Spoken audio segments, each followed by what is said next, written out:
Chapter 13. The Pursuit.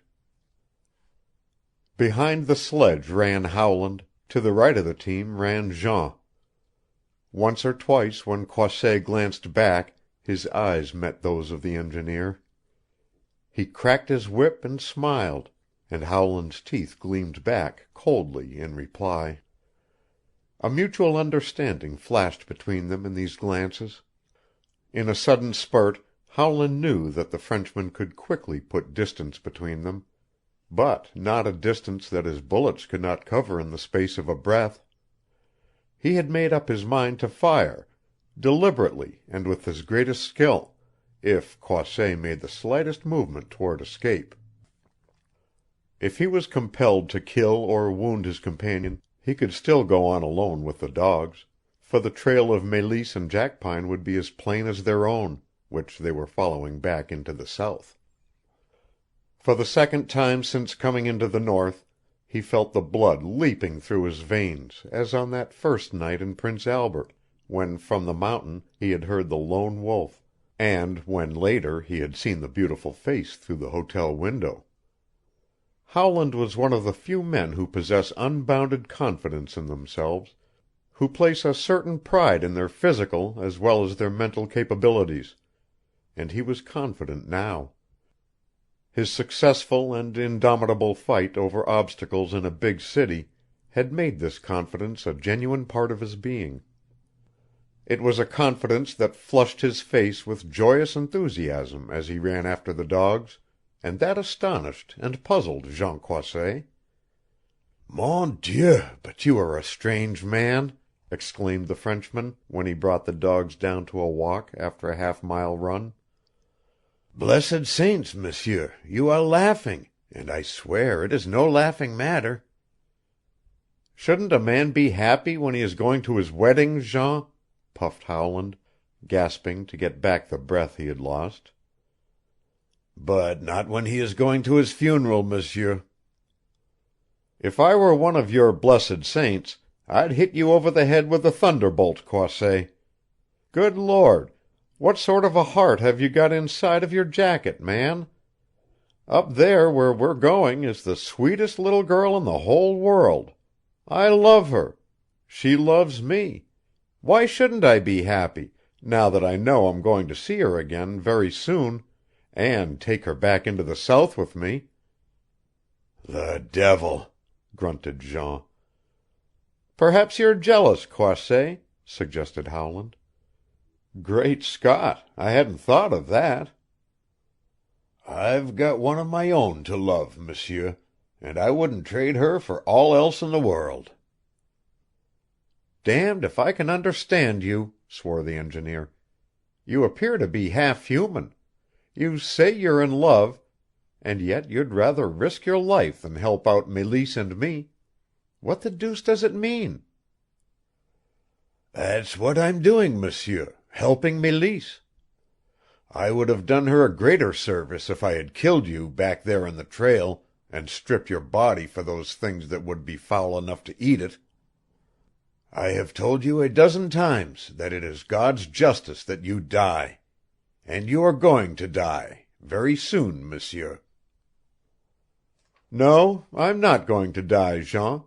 I'm going to see Mélisse, and she's going back into the South with me. And if you're real good you may have the pleasure of driving us back to the Wekusko, Croisset, and you can be my best man at the wedding. What do you say to that?" "That you are mad or a fool," retorted Jean, cracking his whip viciously. The dogs swung sharply from the trail, heading from their southerly course into the northwest. "We will save a day by doing this," explained Croisset at the other's sharp word of inquiry. "We will hit the other trail 20 miles west of here, while by following back to where they turned we would travel 60 miles to reach the same point. That one chance in 100 which you have depends on this, monsieur.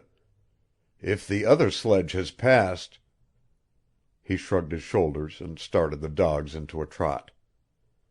"Look here," cried Howland, running beside him. "Who is with this other sledge?" "Those who tried to kill you on the trail and at the coyote, M'sieu," he answered quickly. Howland fell half a dozen paces behind. By the end of the first hour he was compelled to rest frequently by taking to the sledge, and their progress was much slower. Jean no longer made answer to his occasional questions. Doggedly he swung on ahead to the right and a little behind the team leader, and Howland could see that for some reason Croisset was as anxious as himself to make the best time possible. His own impatience increased as the morning lengthened. Jean's assurance that the mysterious enemies who had twice attempted his life were only a short distance behind them, or a short distance ahead, set a new and desperate idea at work in his brain. He was confident that these men from the Wekusko were his chief menace, and that with them once out of the way, and with the Frenchmen in his power, the fight which he was carrying into the enemy's country would be half won.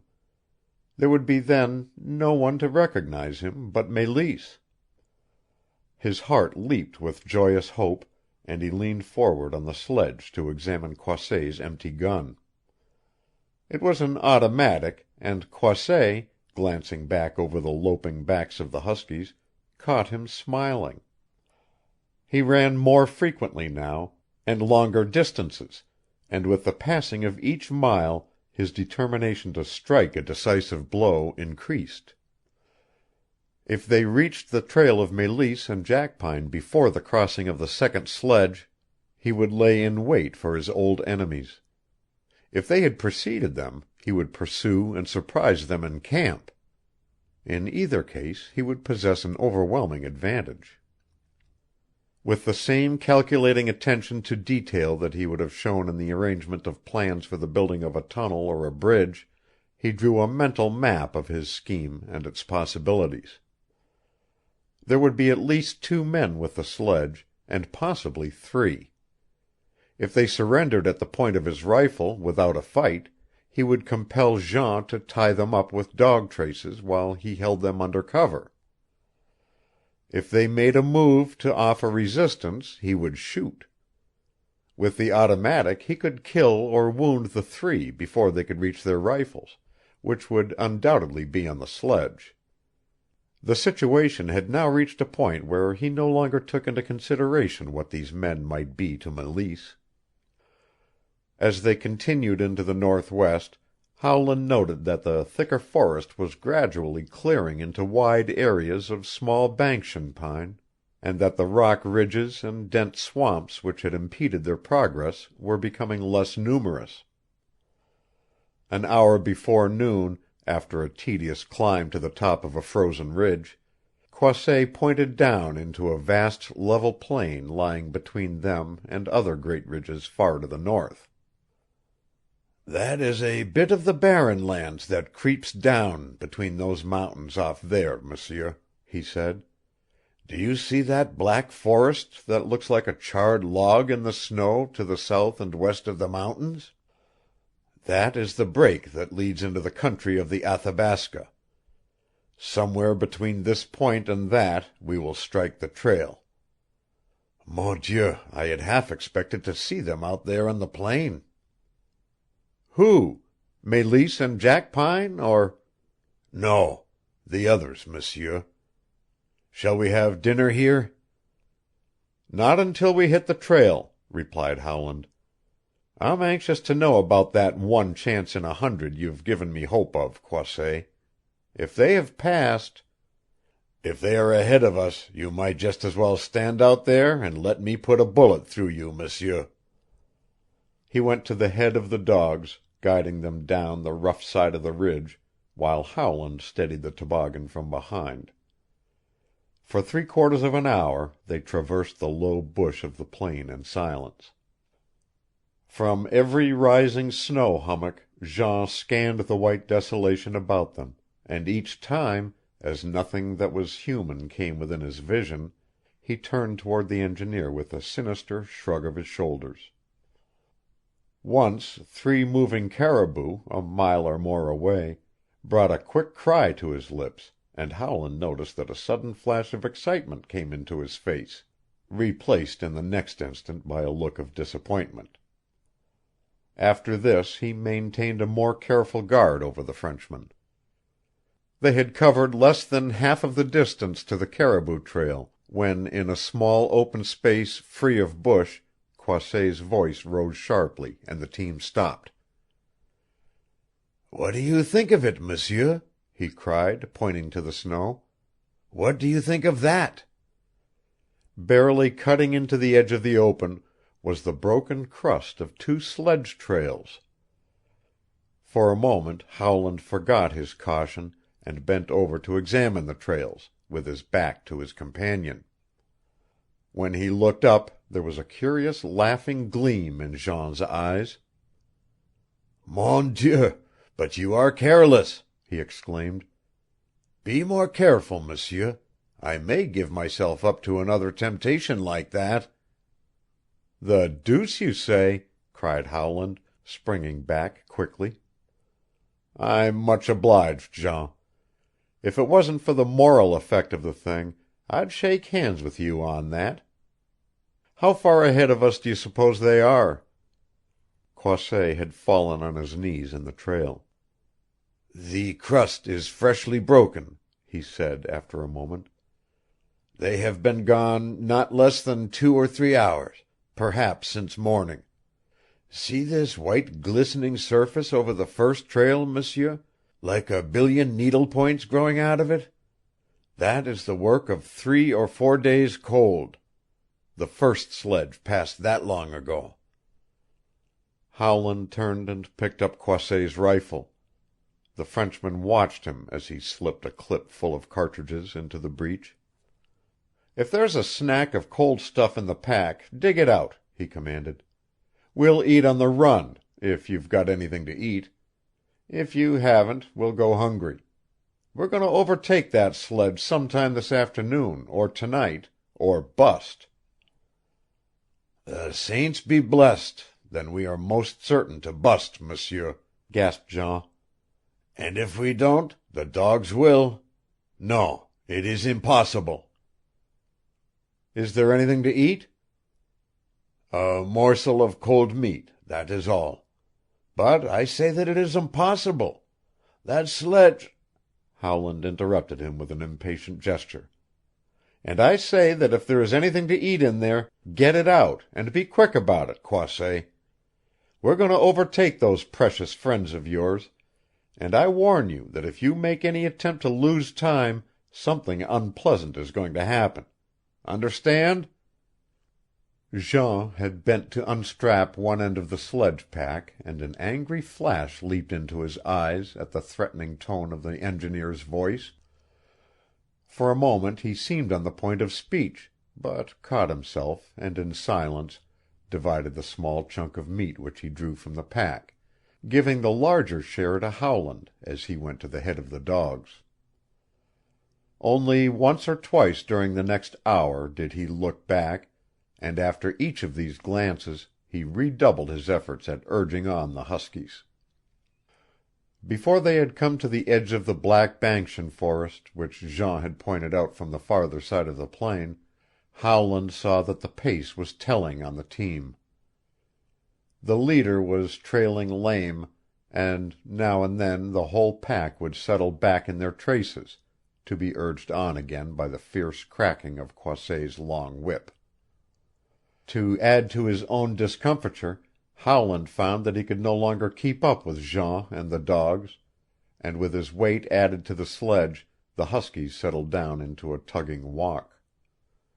Thus they came into the deep, low forest, and Jean, apparently oblivious of the exhaustion of both man and dogs, walked now in advance of the team, his eyes constantly on the thin trail ahead. Howland could not fail to see that his unnecessary threat of a few hours before still rankled in the Frenchman's mind, and several times he made an effort to break the other's taciturnity. But Jean strode on in moody silence, answering only those things which were put to him directly, and speaking not an unnecessary word. At last the engineer jumped from the sledge and overtook his companion. "Hold on, Jean," he cried. "I've got enough. You're right, and I want to apologize. We're busted. That is, the dogs and I are busted, and we might as well give it up until we've had a feed. What do you say?" "I say that you have stopped just in time, monsieur," replied Croisset with purring softness. "Another half hour and we would have been through the forest, and just beyond that, in the edge of the plain, are those whom you seek, Mélisse and her people. That is what I started to tell you back there when you shut me up. Mon Dieu, if it were not for Mélisse I would let you go on. And then what would happen then, monsieur, if you made your visit to them in broad day? Listen!" Jean lifted a warning hand. Faintly there came to them through the forest the distant baying of a hound. "That is one of our dogs from the Mackenzie country," he went on softly, an insinuating triumph in his low voice. "Now, monsieur, that I have brought you here, what are you going to do? Shall we go on and take dinner with those who are going to kill you, or will you wait a few hours? Which shall it be?" For a moment Howland stood motionless, stunned by the Frenchman's words. Quickly he recovered himself. His eyes burned with a metallic gleam as they met the half taunt in Croisset's cool smile. "If I had not stopped you, we would have gone on?" he questioned tensely. "To be sure, monsieur," retorted Croisset, still smiling. "You warned me to lose no time. That something would happen if I did." With a quick movement Howland drew his revolver and leveled it at the Frenchman's heart. "If you ever prayed to those blessed saints of yours, do it now, Jean Croisset. I'm going to kill you," he cried fiercely. Chapter 13. Roger Malean.